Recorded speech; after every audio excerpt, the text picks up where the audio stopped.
Hello, hello, hello, ladies and gentlemen. This is Dr. Mary Payton with All About STEM Radio. I come to you here every Wednesday. Oh, no, I'm not. This is Monday. I forgot. We changed my dates. That's what happens when you move somewhere else. But anyway, I come to you every Monday from 7 to 8 o'clock here on Fishbowl Radio Network. And as usual, you know I got an outstanding guest. But before I get started, I want to talk about something that's going on where in my neck of the woods where I am now in Hilo, Hawaii. Yes, I have moved on for, you know how I am, for a year. I'll be back. But at the Kenyon Bell Community Robot Center at the Makapapa Discovery Center, they are having a robot event coming up on the 14th. So if you're in Hilo, Hawaii, please come by because I know I'm going to be there because they have really, really supported me at the Discovery Center, and they even have my books there. So I'm totally, totally excited. And also, Taylor STEM Adventures, my Texas book, is being up for an award for the Authors Academic Award. So if you have time, please go and vote in the children young readers category. It's the Author Academic Award. So you can go to authoracademicaward.com and please vote for Taylor STEM Adventures Texas. So I'm totally, totally excited about that. But to get started, 9 minutes late, but you know me, I have a excellent guest. I have Dr. Nehamiah Mabry. And let me tell y'all about this young man.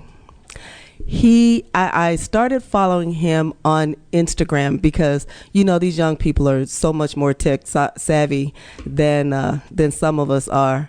But he has a Instagram show on Sundays, and I'm going to have to ask him if he started that back up because with the time change being in Hawaii, I don't always catch him.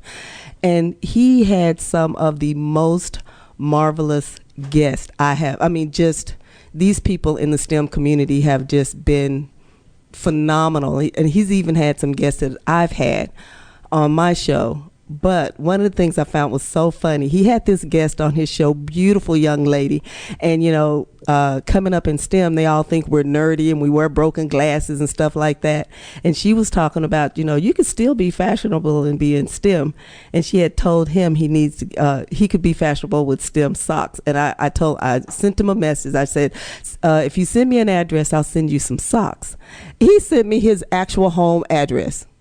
I'm like, I could have been a crazy person. I had to take you up on it. I was excited to get the socks. And I did send him some socks. So, Dr. Mabry, will you please introduce yourself to my audience? Oh, absolutely. First of all, thanks for having me, Mary. I am ecstatic to be with you. I am Dr. Nehamiah Mabry, based in Raleigh, North Carolina. I am an engineer, structural engineer by trade. I'm also an educator. I teach at the college level. And I am also an entrepreneur. As you mentioned, STEM Media is my company. STEM Media Live is a show that Mary is speaking about. And through it, we create inspirational and creative content for the STEM community. So that's me in a nutshell. So how did you get involved in engineering? Oh, so okay. So I like to tell the story about how my dad is who I credit, who got me into engineering, Mary. And I always remember he was the one who gave me a lot of ideas growing up. He would say, you know, Nehamiah, what you need to do is you should start this lemonade stand in the neighborhood. And I would look at the ideas and I would say, who I'm going to sell it to, Dad? You know, no one's in the neighborhood except for me and my siblings. And he'll say, oh, Nehamiah, what you need to do is, he have a lot of entrepreneurial suggestions. You should make a water slide in the backyard. You should build it and charge $1. And I'm like, Dad, I don't know if we got insurance for that kind of thing. I don't know. So that's what I would say to him. And so one day we were sitting in the carport and he asked me, you know, what do you want to be when you grow up? What are things, you know, that age-old question we ask young people. He threw it my way and I had no idea. This is about a 10th, 11th grade I was in. And he said, what do you want to be? And I said, I don't know. I like design. I am pretty good at math. I was pretty good at math, scored pretty well. And so I just kind of told him my interest. And he said, Nehamiah, what you need to do is you need to go into engineering. And I'm like, Dad, I don't even like trains like that. Like, what do you mean engineering? He's like, oh, that's that's not all engineering is about. So he began to tell me, like, it's, you got people who do architectural engineering, you have those who are chemical engineering, you have mechanical engineering. And it just so happened that summer, I found out about this NASA research apprentices program that was open to high school students. Wasn't really familiar with it, but at his encouragement, I applied and I got it. And so I went in that summer, and I didn't do a whole lot, like, in terms of my responsibility, but I was, like, seeing and being exposed to the world of engineering by working at NASA Marshall Space Flight Center out in Huntsville, Alabama. Doing that, telling my dad about it. Oh, man, came home. Dad, I loved it. This is great. I'm so glad. You finally got something right, Dad. Thank you so much for telling me. And he's like, yeah, see, I told you. And just the funny way that particular story ends, obviously, I went on to do a year. I volunteered the next year. I went to college. But the funny thing about the story, Mary, that I always like to add is that as my dad saw my enthusiasm, he actually opened up and shared with me that he started on the path of engineering, but didn't finish it himself. He left school earlier. And so he decided, by the inspiration that was mutual there, to go back to school, and he completed his degree at the age of 50. Before I even finished mine, actually, before I got all my classes done. I'm like, for real, Dad? Like, that was kind of petty, Dad. But that was not petty, Nehemiah. I'm just like really happy because it was a mutual inspiration. He inspired me, and I in turn inspired him. And that's like the story I like to tell when it comes to my origins of engineering. That is so cool, because what you got to think about is, look at the time frame that you actually started on that journey. And a lot of kids now can start on that journey as early as they want to. But, very early. Back when you started out, there was not a lot of information. There was some. But look at how you had to get out there and get it. Could you imagine what it was like when I started in the field? Oh, man. I'm sure that was only a few years before me. But I'm thinking that, not only is, like you said, the opportunity, but the access for people in communities that are still underrepresented to this day. It was probably even more few and far between. So, I agree with you on that. Yeah. We've come a long way, but we also still got more to do. And, I think some of that, of us having more to do, deals with some of the fears that we've enhanced and put into our generations that are before us and behind us.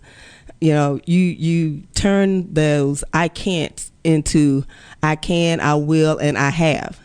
And that's some of the things that we've got to push, because that was one of the things when I went to teach in Hawaii. I had this little girl. Oh, she would just go off on me every day. I loved her to death, and I would tell them, y'all know I don't teach because I like kids. I teach because I like my subject, and like comes with conditions. I like you, but you're not doing your work. I like you, but you don't come to class every day. But I tell them I care. And so this little girl, she would come in full of vinegar every day. She wrote me a letter and told me that, Dr. Payton, I'm going to stop cussing in your class because you tell me every day I can do what I want to do. And I don't want you to leave us because you care about us. You don't like us, but you care about us. And I'm going to try to do my work. And I'm like, that just floored me.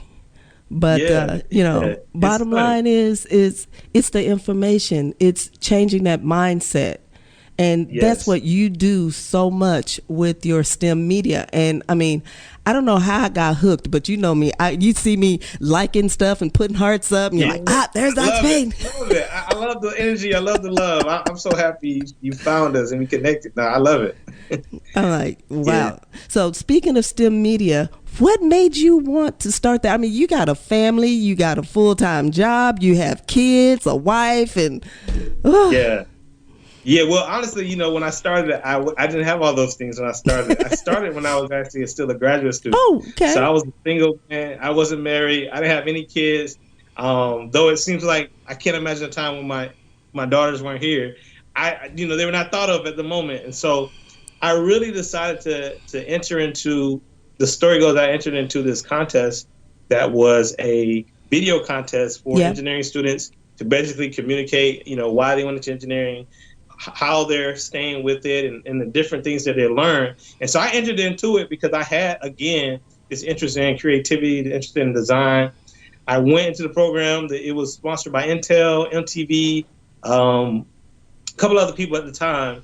And I just decided to give it a go. Long story short, it was noticed, it was picked up by MTV, and I ended up winning this national grand prize. And so with that like boost and that extreme experience, I said, you know what, maybe I have something here. And that something I discovered was changing the perspective of what it meant to be in the STEM community. One that shows, as you mentioned before, not just those who have the broken glasses and are socially inept, but also those who are interested in fashion, interested in sports, interested in various things. And so I went on this journey to create these images, not just under my own brand, but working with a lot of different after-school programs and schools who say, hey, can you help us make a PSA? Can you help us do a marketing video? Can you help us put together a program? And so STEM Media has done a lot on and offline to just literally change the perception and not necessarily make STEM cool, but to show and reveal the coolness that we already see in the STEM fields. And, you know, and I mean, I am embracing all that you do. And I think his name is Justin. And I mean, and some of the other young people. I mean, since your conference, and we're going to talk about that in just a moment. Since your conference, a lot of y'all have been reaching out to me. And I mean, y'all starting to make me feel good, because when I started this show, I'm like, who wants to hear some mature lady talk about boring STEM? And that hasn't been the case. But you're right. It's the changing of the perception. And the perception is you have to find your place. You have to find your niche. You may not be a structural engineer. You may not be a chemical engineer, but there is something in the STEM field that you can do. And you've opened those windows and those avenues and those mindsets of, you know, what STEM is about and what's out there in STEM. What's been some of your biggest challenges with what you're doing? Well, let me back up just a little bit. How long have you been doing STEM media?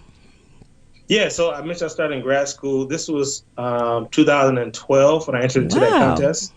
Yeah, and then I sort of formalized it in 2013 after a lot of people start calling it a company, and I'm like, I guess this is a company. I don't know. And so that's when it was incorporated in 2013, a year later.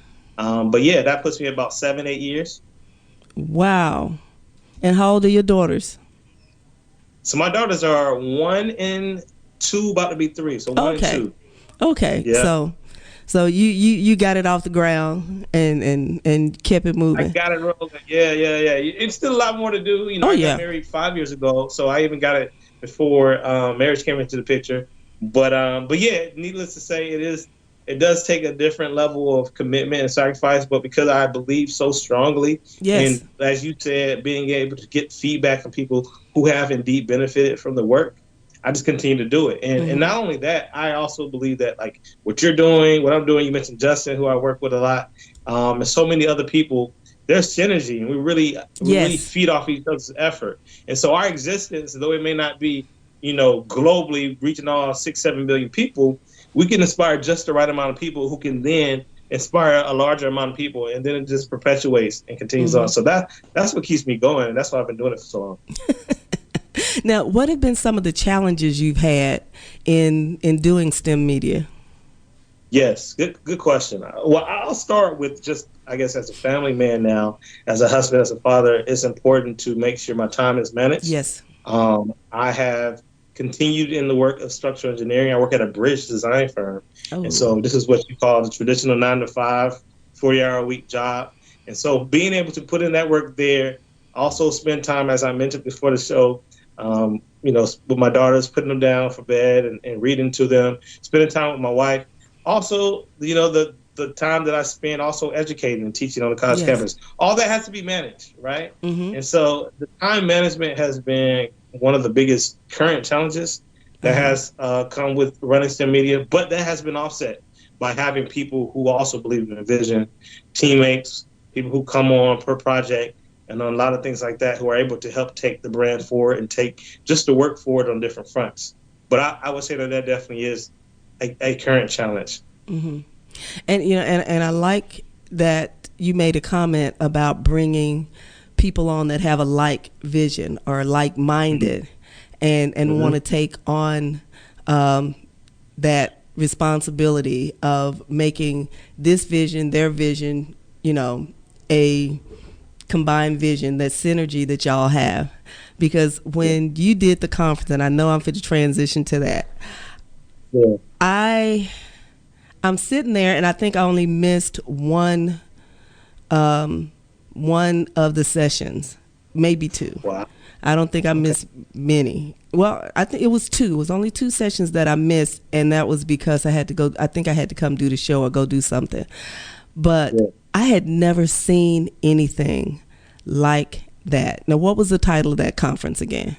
Oh, yeah. It was called the STEM Success Summit. It was our first online virtual conference, launched in partnership with a number of other STEM influencers in the space. And I just want to say thank you, first of all, Mary, for being a part of it. Like, your presence was huge. And whenever I see your name pop up on the screen, it just gives me extra life. So, yeah, we did it. It was about a small group of us came together locally, but ultimately it was a virtual digital affair that had a lineup of over 20 different speakers and professionals. Who was in that group? About different aspects of STEM success. Yep. Yeah. Who was in that group before we forget to at least honor them? Because you had some phenomenal people that were with you, and I was like, wow. Yeah, the planning team is what you're referring to. So the planning team consisted of myself, and then Justin Schaefer, who you mentioned, who goes by Mr. Fascinate. He's on the show. He's a science show host. He is a executive director of his own nonprofit, Fascinate Science. We also had a wonderful young lady who was on our show recently, Naomi Thomas, who is a tech guru into STEM education. Boss Business Market is her brand. Another gentleman by the name of Ricky Venters. He is he works in the Technology Ventures program out at Johns Hopkins. Really? In Baltimore, Maryland. Another gentleman by the name of Donovan. He's currently a PhD student out in Purdue in engineering education. Another PhD student by the name of Stephanie Castillo. She's out in Vanderbilt. She's actually studying STEM media. Science videos is actually her PhD area. Oh, Aaron, we have Brianne Martin, who is a membership coordinator for Society of Hispanic Professional Engineers. Yep. And then we also had a national member of our squad, Krashad Lane, who is he is the STEM guy in the Bahamas. So if you ever go to Bahamas, Mary, you need to connect with Krashad. He's also a well-connected, very passionate individual. And I don't want to forget anybody. I want to make sure I got everybody. I said that Naomi, it's about 7 of us. So Naomi, Justin, Brianne, Donovan, Ricky, Krashad. Yeah. So I think that's about who it consisted of, including myself. Mm-hmm. Now, you said y'all had about 20 speakers, and I'm telling you, everything that y'all did was so relevant to past, present, and future, till it was unbelievable. Getting into STEM, getting there, picking the right college, picking the right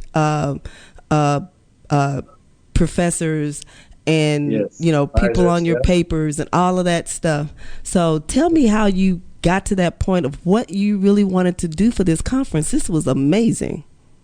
Yeah. Well, it was really key for us to zero in on who we're trying to serve and what those people face. Because as we see, like you said, there's a lot of different niches in the STEM space, all the way from getting kids interested to providing meaningful, in-depth STEM experiences, to also what we kind of more lean to is those who are maybe further down the path, but could use the insight and guidance to really launch the career phase, right? Sort of all right, I've taken all these classes, or I'm on my way to getting this degree. Now what? So that was sort of what we honed in on. The students, college students, young professionals, recent grads, people who are right on the verge of saying, all right, I'm about to really count down and launch this career. And so once we honed in on what area, what segment of the pipeline, as some people call it, that we wanted to focus on, then we began to see what questions exist at that point in the journey. And so those questions that are typically had by those at those points is what informed the types of topics that we want to cover during the conference. And that you hit on something that was not really addressed when I went to college. It was like you go to college, you get a degree, and then you go find a job. Yeah. And it was never really honed in on what you could do, what you wanted to do. Now, my degree was in biology, and I ended up in education, which was fine, but I fought and kept trying to find a job, trying to find a job. This was in the 70s and 80s. I think I just told y'all how old I was, but everybody know I'm not a young chick, and I'm just gorgeous. But I know, Nehamiah, I'm a mess. But I really didn't learn my true worth in the STEM community till I went to graduate school. And then I went in the Army and I became a chemical officer, and I really honed in my skills when that was more in the nuclear biological field. But I was like, dang, this is a whole nother world that I just fell in love with it. But you're right. It's taking that opportunity to really find yourself or find your niche instead of constantly hunting your niche while you're, because you can graduate with all kind of degrees and fight to get a job if you don't know what you're looking for. And what you're going to get is a job, not a career, not a lifestyle. Yeah, that's a good point. I love that you said that, because one of my core messages as an individual, I speak, I do keynotes and workshops myself, has been this idea of engineering your purpose. Oh, I love that. And I think it's important to engineer your purpose. One, identify and find your place in the market, and then launch a career with purpose and passion.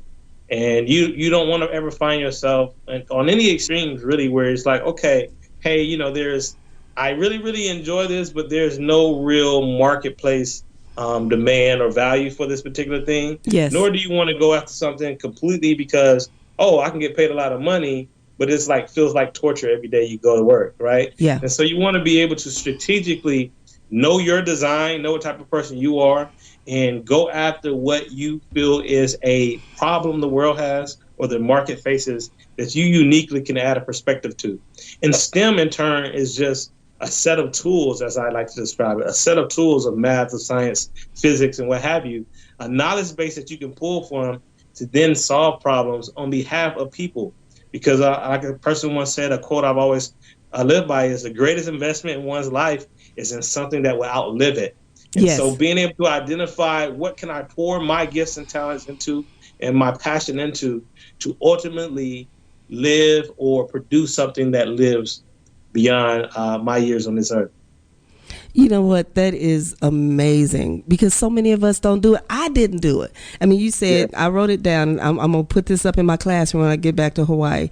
Engineer your purpose, because it's your job. I'm working on. I think you know this already. I'm working on a book under that. I know, because I send you messages at least once a month. Where are you? Don't rush. Take your time. It's yours. What's the book? So the book is Engineering Your Purpose. That will be sort of my first book, and it will provide, again, insight for using my story as well as stories of others, finding your place in the market and launching a career with purpose. Yes. And everything I just spoke about, because I realized too, like, as we already alluded to, that it gets to this point where we're going down a path because we, quote unquote, we're supposed to, or someone told us this is the path to go down. And they may not be wrong, but it gets to a point where you begin to ask yourself, like, am I going the right direction? What am I supposed to do next? It's like you begin to just really reflect. And it happens sometimes at different points, multiple times throughout one's life. And so I found some value in different books and different experiences that I had that helped me to become so clear and so determined on what I feel my purpose is, that I want to share that with others from the perspective of an engineer. Yep.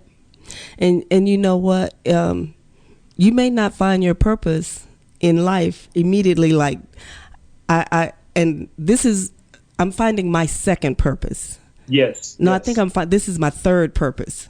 You know, my time in the military and doing what I did there, and doing the writing and the books that I did in physics and stuff like that there, that was my purpose. And I loved it. I loved going to work every single day.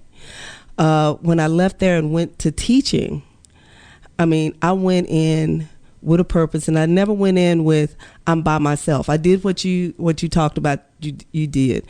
You know, I embraced a team of people around me, and that made my time there so much easier.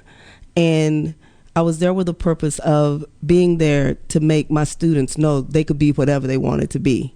Yes. But, you know, they had to, I taught chemistry, I've taught physics, I've taught engineering, I've taught biology, and enjoyed every minute of it. And like I say, coming into this show, there were so many times I wanted to quit. When I say quit, I mean like, oh my God, I can't do this no more. I don't want to drive over there. But then I started seeing the connections that I was making between people, not with me and other people, but between people, that changed that perspective. So, you know, I've done it from Korea. Now I'm doing it from Hawaii. I've done it from my sitting on my bed at home. So thank you. No, I'm thanking you. I'm with you. I'm with you 100%. And that's key, too. You brought up a good point. That's part of it as well. You know, our purpose can change for different phases in our life as well.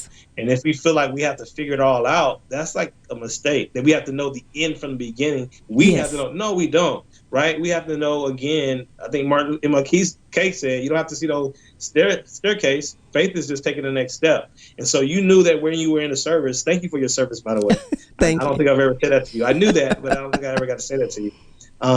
You knew that you had a purpose for that period of time when you were in the service, and you fulfilled that purpose. And that is something that I and many people are grateful for. But even though you didn't see what was going to happen afterwards, you eventually got to a point where you were able to make the right decision and go into this next purpose. And even now into, as you say, your third purpose. And so that's another thing. You don't ever want to get discouraged by the fact that you don't see the entire picture. Yeah. But you have to ask the questions and have enough confidence and faith in yourself to say, hey, this is where I am at this point in life. And this is the value that I believe I can provide, you know, my community, this world. Mm-hmm. And I'm still learning stuff every single day and loving it every single day, because the struggle is not easy. It's not easy, and sometimes it's not hard, but it's not always easy, because sometimes you have to find your niche, as you say, and find your reality. And you know, even when we talk about these STEM careers, there, you know, I'm just going to ask your opinion on this. There are STEM careers out there that you don't have to have a doctorate degree to be in, you know, and a lot of people need to understand that. I mean, when you go out and you talk to some of these schools, some of these young people, some of these parents, what is one of the things that you want them to take with them when they leave? Yeah, great question. One of the things I like to get across is ultimately, you're not in school and you're not learning this just so you can get a piece of paper or get Amen. You know, those things are great. They're I think I call them check boxes. They're just letting people see, oh, you check certain boxes, which is, you know, a value of itself. But ultimately, you are in school to learn and pick up a set of skills. These set of skills then help you perform a set of tasks and solve certain problems. When these problems exist ultimately in a certain industry, and that industry ultimately feeds into some grand challenge or grand solution for the world. And so you want to pick up skills. That's at the end of the day. So whether you can get the skill in a trade school, whether you can get the skill by taking an online certification course, whether you can get the skill by getting a mentor, going over to their house every day and really picking it up. Yep. Really just make sure that you are getting the skills so that then you can employ or deploy them towards certain problems that exist in whatever industry you choose to go in. College, school is one of the ways that you can, through a set curriculum, pick up those skills. Yes. But don't lose sight of what you're ultimately doing. You're not ultimately just trying. And that's ultimately, Mary, what I say is the argument against cheating. Like if you're cheating and you're copying off of people's paper, then you're not doing the work that's necessary to ingrain the skills within yourself. Yes. And so at the end of the day, it's not about getting that check mark. It's about making sure that you get the skills. And so pick up the skills. And that's something I encourage. And that's not dependent upon the letters behind your name. And you are so right. And that's one of the things us as educators need to bestow on our kids is it's the process and the learning that you gain more so than the grade that you get. Yes. Because I've had some C students that had more insight than a lot of my A students. There you go. So, but right. This is amazing. But you not only do this, but it was one, there was one show that you had, and you've touched on this several times, even in the conference, STEM entrepreneurship. Oh, yes. I look at a lot of us, and even myself, I have worked for somebody all my life. And a lot of the things that I've done have been handed over to corporations that have made money off of them. But being your own STEM entrepreneur, I don't care if you just selling yourself to a company to, make sure you're making what you should make, or if you have your own company like you do, what is the importance of STEM entrepreneurship in today's society? Yeah, there's a lot of directions I can go in this question, but you asked something important. And so I'll stick to the importance. The importance, first of all, is in us being able to own our work, right? And when I say own our work, it's one thing to do something simply so someone else can give you a check. They can tell you how much you're worth. And as long as you are doing what they say you're doing, you're going to get paid what they think you're worth. Versus, I understand the marketplace. I understand the demand that exists on these set of skills and the knowledge that I have. Now let me take this, because this is what I have invested in myself to obtain. This is what I've been able to pick up through my journey in school.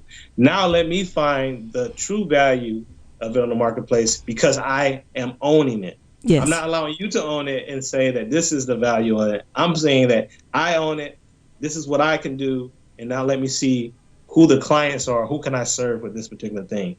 And I want to point out, though, too, is that I think what happens is for people in STEM is rightfully so, we pick up the skills, but there is a economic system in our country known as capitalism or even the market in general, which also has another set of skills that are necessary for being a successful entrepreneur. Yes. Sales is one of those skills, so we can learn how to do calculus. We can learn how to run the experiments. But then in order to be an entrepreneur, one of the things you may want to learn is, how can I sell this or convince someone that this is the solution that they need for that particular problem? And so there's this step that I encourage all of us who pick up these skills. We have the intellect, Mary. We've learned the most complicated stuff out there, right, in our STEM degrees and our STEM programs. Now let's take it a step further and say, how can I learn how to sell this? How can I learn how to market this? How can I learn to build a system of providing solutions that my skills provide, so that I can not only solve these problems, but I can get what I'm worth in the process? Oh, I like that, because that's one of those things that I'm still learning is my STEM worth is because I've always worked. And, being that STEM boss is something that I am slowly working toward. And I know it was one of the things that you had talked about in one of your interviews. You were talking about the grafting paper that you started a business about that. Tell my audience a little bit about that. I thought that was like the neatest thing. You found the need and you filled it. Yeah. It's all supply and demand. And I knew that when I was in school studying engineering, a lot of my professors required, Mary, that we turn in our paper or turn in our homework on a specific type of paper known as engineering paper. I mean, it became so associated with our field that we call it engineering paper. And it wasn't just at my university, it was at a lot of other universities. And so all engineering paper really is a certain type of green colored graphing paper. And the only place that we could typically get this paper was at the university bookstore. They knew that a professor required, they would order bulk. And this stuff was expensive, Mary. I'm like, yo, this is just way too expensive. I'm like, man, I gotta pay basically. I'm basically giving you cash in addition to my homework assignment that you're gonna mark up, right? And so knowing that there was this creative demand in the market for this engineering paper, and knowing that the supply of it was limited to college bookstores, I said, hey, in this internet age, let me see if I can find the plug on this, get bulk engineering paper for a lower price, and then I can sell it online on my own Shopify store and on eBay. And so that's exactly what I did. I got a competitive price point. It was less than the amount that was being sold in the college bookstores. And I sold it online, my own online store, ideationproducts.com is the domain name, just to throw that in there. But because we're going to talk about all those. But so, I mean, did you do well with that? Was that like your first venture or? That I started STEM Media as a media company before that. So STEM Media also has the business model of creating video content, media content for institutions, businesses, organizations who are producing STEM content and programming. So I did that for a while, still do that as well as a team. But as I began to look at, okay, what physical products can I sell? That was my first physical product I did. And it wasn't much to it. It's again, supply and demand, finding a source and being able to market it to, or in a different form to a market, a different audience at a profit. And that's business in a nutshell. Wow. I mean, just to hear you talk about that the first time, and because that was a show that you did on your own talking about STEM entrepreneurship. And I had never thought about being a STEM entrepreneur. I've heard of the buzzword. I've heard people talk about it, but they spoke about it kind of quietly, like, okay, you're in STEM, you need to be an entrepreneur. But it was never how to do it. And you explained how to do it and how that was important and how you had done it yourself. And I was like, wow, this is amazing, because that quietness fell out of the conversation when you came on and did that. So, but anyway, I'm going to bet. And there's so much more. I think entrepreneurship, particularly in this country, America that we live in, the blessings of it is that, anything you put your mind to in terms of creating it, in terms of a business, you can go do it. Now, granted, there isn't always a quote unquote level playing field, but nevertheless, the possibility is there. Someone has done the exact same thing from maybe worse circumstances as you. So you can look at it and say, hey, I want to create something. Let me find where the opportunity is, and let me find a way to do it so that it doesn't cost me more than it makes me, right? It's an asset, not a liability. And I think that's just the beauty of A, living in this country, and B, having the intellect that you develop by going through STEM, by learning the math and the sciences. You're at a point where now it's nothing you really can't learn at this point. I promise you the calculus and the physics and the chemistry is a lot harder and gets a lot deeper than setting up an online e-commerce store. And so it's just a matter of applying yourself. You are so right. You are so right. But like I said, I had never been able to start putting together the pieces, until that. Now, let me go. We're going to go back just a little bit, because I need people to know how to follow you, how to get a hold of you, how to listen to you. Now, have you started the Sunday show back? Because since I've been in Hawaii, my time has just been messed up. Right. I know your time is probably, you probably got to catch us in the morning out there. Yeah. Because we do it at 9 p.m. Eastern time every Sunday on Instagram. Okay. The handle is STEM Media. That's one word, STEMEDIA, STEM Media with one M. It's a combined word. That's where you can follow us and see all the content we produce. Content that's empathetic in nature for those who are in the STEM fields. And also with the mission to elevate and inspire the STEM community. So every Sunday, we get a wonderful guest, very similar to what you do here on All About STEM Radio. Thank you. And we just we just learn and dive into their particular aspect or niche in this STEM community. And so that's the company, STEM Media on Instagram. You can follow me personally, something I did much later than start STEM Media, but Nehamiah Mabry is my own handle. And that's where I kind of post a lot of the speaking engagements that I may do. I share with my audience, this particular interview that was coming up, and just things of that nature. So you can follow STEM Media, and you can follow Nehamiah Mabry just to keep up with what I have going on. Okay. So we have about 5 minutes left, and I want to dove in a little bit to what are you doing now? What do you have coming up? I know the show is every Sunday at 9 p.m. Eastern time. Let me ask you a quick question. Do y'all have daylight saving times there? We do. We just lost an hour. So now you're 6 hours ahead of me. Okay, so I that's why my times have been messed up, because Hawaii doesn't have it. We don't have daylight saving time. We don't have. Oh, okay. But we're 4 hours behind Texas, and we were 5 hours behind y'all. Now we're 6 hours behind y'all and 5 hours behind Texas.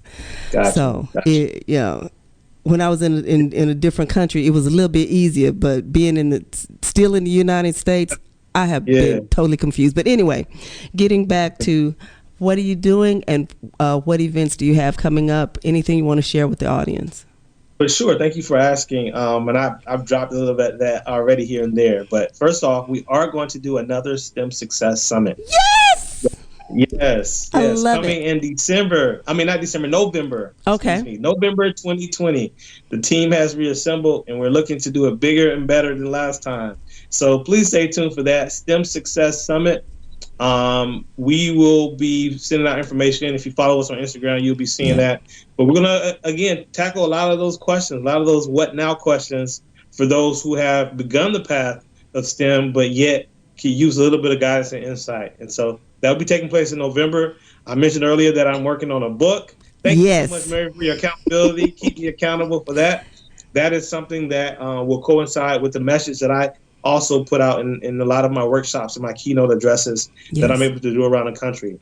And so on that note, I do have a number of speaking engagements, though some are getting rescheduled now for sake of the coronavirus. Yes, I understand. But nevertheless, I will continue to be speaking, and definitely just hope that everyone's safe and protected leading up to those various opportunities. So that's what's going on. But other than that, STEM Media is going to continue to put out content. We are going to also, just to tease a little bit, going to be expanding our digital platform. So really connect with us. We're going to make a way so you can continue to hear interviews like this for my show. Also get more information on STEM entrepreneurship, STEM side hustles, which is that particular that was the phrase. I like to talk about. So really just plug in and join our community, and you will see all this coming down the pipe. Yeah, because hey, I'm going to tell you, Dr. Mabry, y'all, I am talking to Dr. Nehamiah Mabry, who is a engineer in North Carolina, Raleigh, North Carolina, who is just phenomenal. And you're going to have to start following him on STEM Media, because the people that you will meet in his interviews, you can't meet them anyplace else. You can't meet him anyplace else. And I mean, and the information that you put out is totally awesome. I can't wait for the book to come out, but don't rush it. Make sure you do it in your own time. Like I always send you your email. Have you done anything? Do it on your time. But I know it's going to be good. But again, give my audience the insight of where to communicate with you, where to find you, and a little bit of what you're doing, because we've got 2 minutes left. Yeah, well, I will be remiss if I do that without, first of all, again, thanking you. You're so Mary, welcome. for the invitation. This has been a wonderful experience. Again, I'm just elated that you have been connected and a part of the community, even though you moved to Hawaii. I didn't even know that you had that big of a transition taking place in your own life. So thank you so much for following up and staying in touch. And I just really affirm what you're doing. Again, it's a synergy. I affirm what you're doing as you continue to support and encourage what I'm doing. And so if you're out there and you're listening to this, again, other than social media, you can always shoot me an email at nehamiah@stemmedia.org. Again, that's STEM Media, one word with one M. You can go to the website, stemmedia.org, to see some of how to maybe even book myself at your institution, at your school, to do a workshop, to do a keynote address. You can also find me at my personal website, nehamiahmabry.com. I was able to secure that URL. So nehamiahmabry.com is where you can get in touch with me personally. So email stemmedia.org, nehamiahmabry.com, and I hope to see you on social media in the near future. Yes. And to my audience, hey, I want to thank y'all for listening. Now, I have audience all over the world, Tunisia, England, Nigeria, Vietnam, because a lady last week was from Vietnam, from all over the world. So hopefully y'all are listening, and hopefully you have been listening to what Dr. Mabry had to say, because, there's so many things out there in STEM and STEM entrepreneurship and STEM education that he brings to the table, and he brings an insight that I have not seen in my life. So I want to thank you for everything that you do, and we will keep in touch, because you'll still get your once a month emails from me about being accountable for your book. Mm-hmm. And now that I know that you're back on, you got anybody interesting coming on this week? Oh man, so we just had Naomi, who I said was on the STEM Success Summit team. This week we have a young lady by the name of Danielle Boyer. She is a phenomenal young lady. She's only 18 years old. She's based, I believe, up in the Northeast, and she's going to be bringing on some other girls who are doing phenomenal work in the STEM and tech space. They're going to be sharing the work that they're doing. So that's going to be really exciting, just to be inspired by the young ladies. And then after that, we have a great lineup, man. I know you do. More, yeah. We're pretty much booked all the way into the summer right now. So It's going to be a great guest every week, I guarantee. Okay. All right. Well, hey, we got to get off of here, because Gary's going to come in here and yell at me in just a minute. But ladies and gentlemen, I want to thank y'all for listening. And next week, I'll be back in Hawaii, but I have a great guest.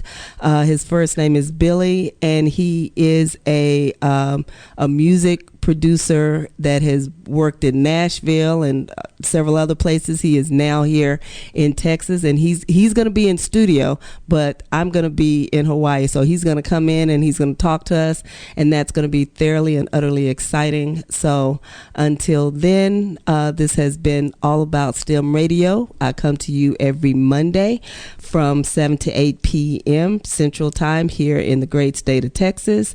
And don't forget to go to Author Academic Awards and vote for Taylor STEM Adventures Hawaii and Taylor STEM Adventures Texas. I'm sorry.